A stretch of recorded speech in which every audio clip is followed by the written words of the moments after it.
Bonjour à toutes et à tous, j'espère que vous vous portez bien en ce début d'année malgré les différentes crises que nous endurons. Je vous propose aujourd'hui de faire un petit rappel sur les droits du citoyen français à quelques mois des présidentielles et avec cette fameuse gestion de la crise sanitaire. En effet, en résidant sur un territoire français, nous faisons partie d'une catégorie de personnes appelées les citoyens. Et en tant que citoyens, nous avons des droits. Ces mêmes droits sont dictés par la loi.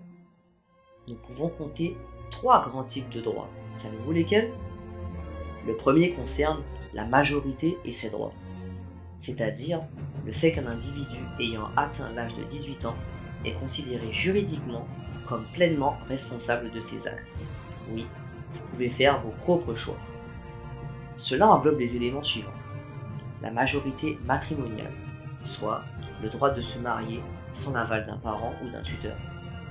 Les droits civiques, donc les libertés individuelles indiquées par la loi.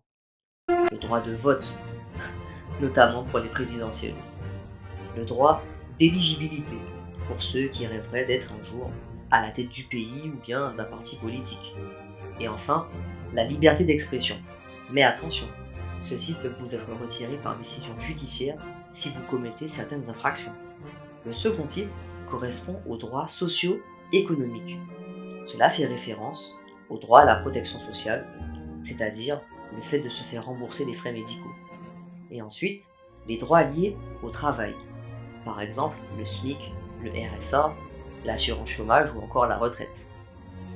Et le dernier point concerne les droits environnementaux, puisque nous partageons tous ce même espace qu'est la Terre, et si nous voulons laisser aux générations à venir de quoi vivre décemment, il est nécessaire de respecter l'environnement et par la même occasion la qualité de vie de chacun.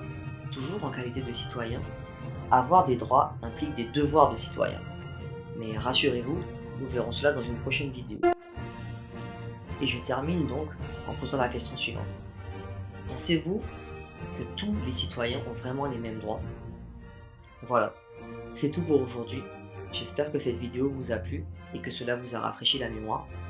Si c'est le cas, je vous invite à liker la vidéo, partagez-la avec vos proches et n'oubliez pas de vous abonner à la chaîne.